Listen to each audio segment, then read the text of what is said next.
I read a really interesting tweet on the 5th of March.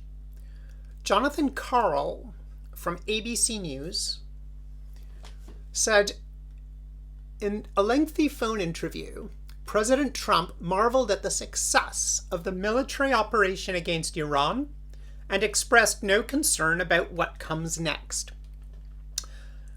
Skipping a bit, I said nobody questions the success of the military operation. The concern is what happens next.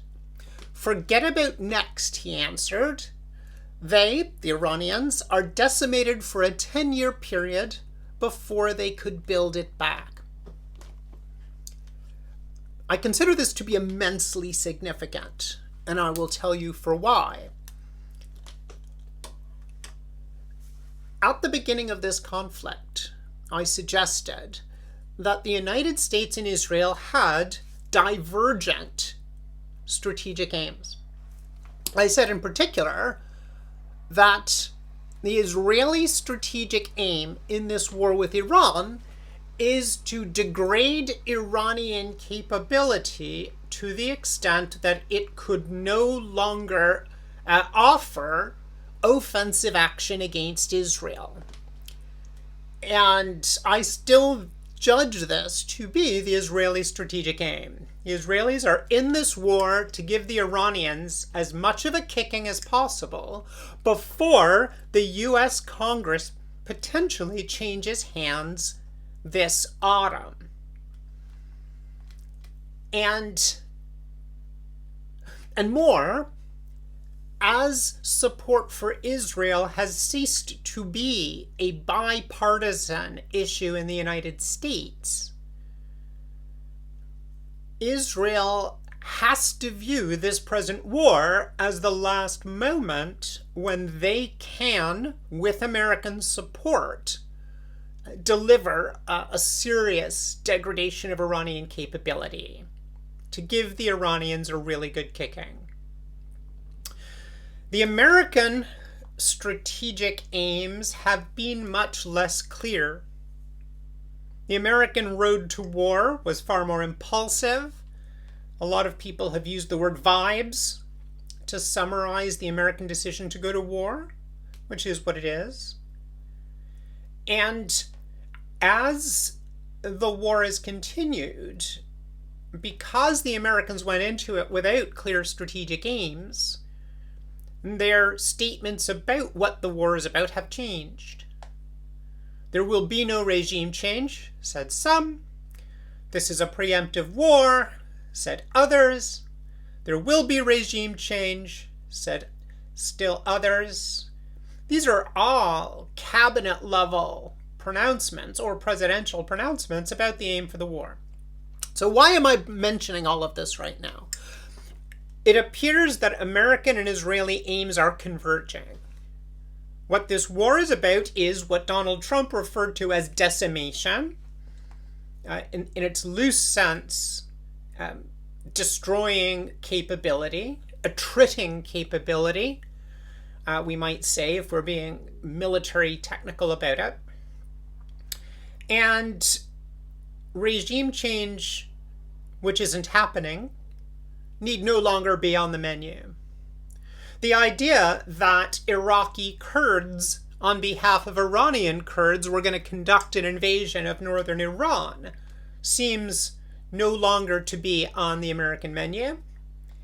And all you need to do, if your aim is attrition, is to cause damage. And without question, the Americans have caused damage. It would surprise me not at all if it turned out that the Americans have already decided that they've done enough damage to the Iranians, that they don't care which Ayatollah is the supreme leader of Iran, that they're happy to leave the Iranian theocracy in control, which is responsible. Last thing anybody needs is ungoverned space in a country the size of France. And it is entirely possible that the American decision is to leave the Iranian population in the cruel toils of that theocratic regime, because there is not currently any insurgency capable of overthrowing the Iranian regime and achieving the regime change the United States wishes for but hasn't got the interest in spending on, in blood and treasure. Why am I saying all of this? I was asked to make a media comment about Donald Trump saying that British aircraft carrier, well, a British aircraft carrier, Royal Navy only has two, so that we can deploy one at a time while the other one is being fixed. Sending a British aircraft carrier into the Eastern Med is too little too late to support the operation. Before the United States started attacking Iran, it asked Britain to offer up Royal Air Force bases, particularly Fairford in Gloucestershire in Western England, and Diego Garcia in the Chagos Islands in British Indian Ocean Territory, for American attack sorties. The British response was no. British bases can be used for supply.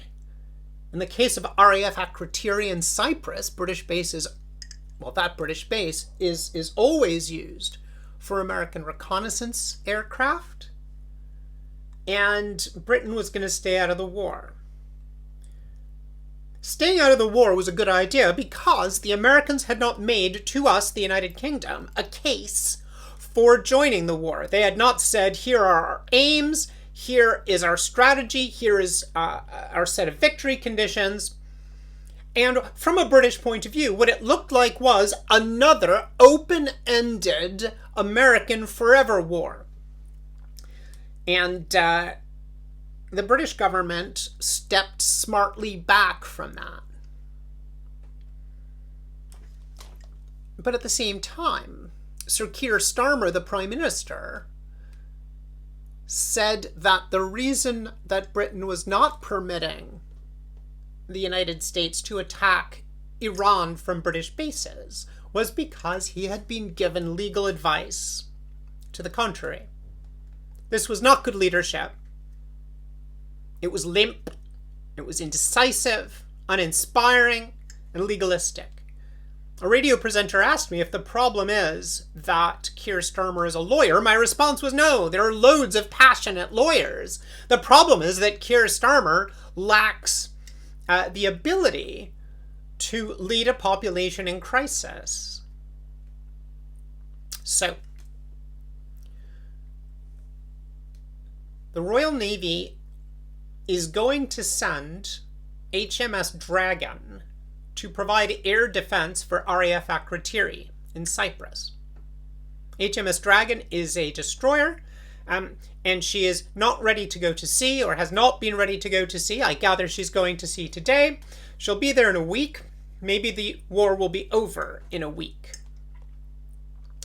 Because the Royal Navy has got those two very expensive aircraft carriers, one of them at sea at a time, and one of those aircraft carriers was going to be sent to the Arctic in order to assure the Americans that they did not have to occupy Greenland in order to ensure a strong NATO presence in the Arctic.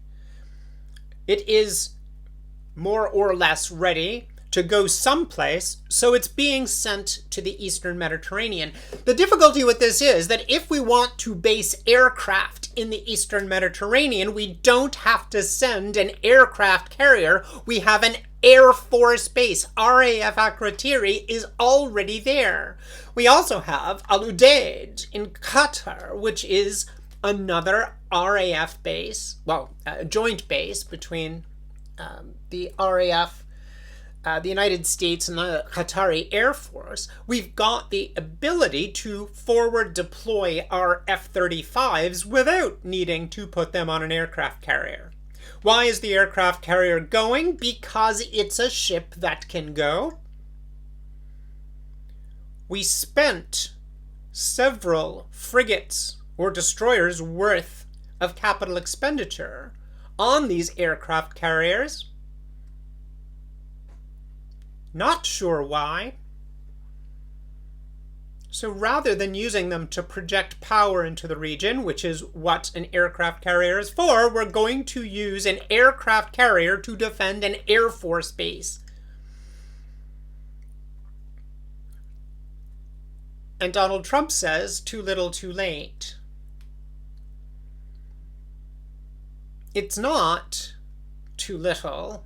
It's just the wrong stuff. It's not that it's too late. We're already now letting the Americans use RAF Fairford and Diego Garcia.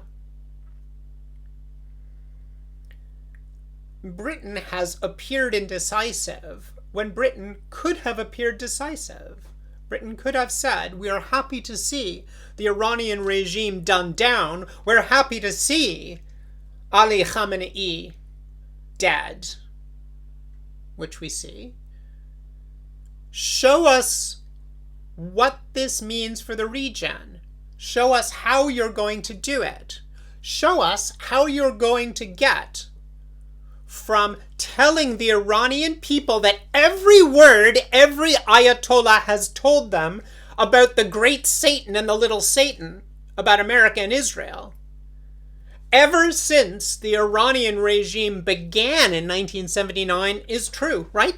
The Iranians have said, the Americans and the Israelis want to come and destroy us. That's why you must remain in the grip of the theocrats of Iran. That's why you must be adherent to a level of Shia religious orthodoxy that is restrictive, that is appalling.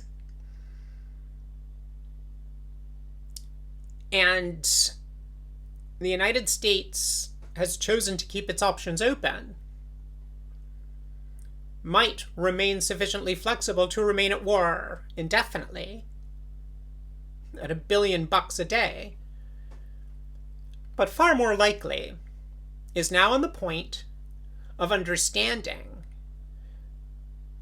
that the Iran war has about run its course, that it's time to declare victory, and time for the United States to fold up its war-making capability and take it back to the States. It'll be interesting to see how this develops over the next couple of days.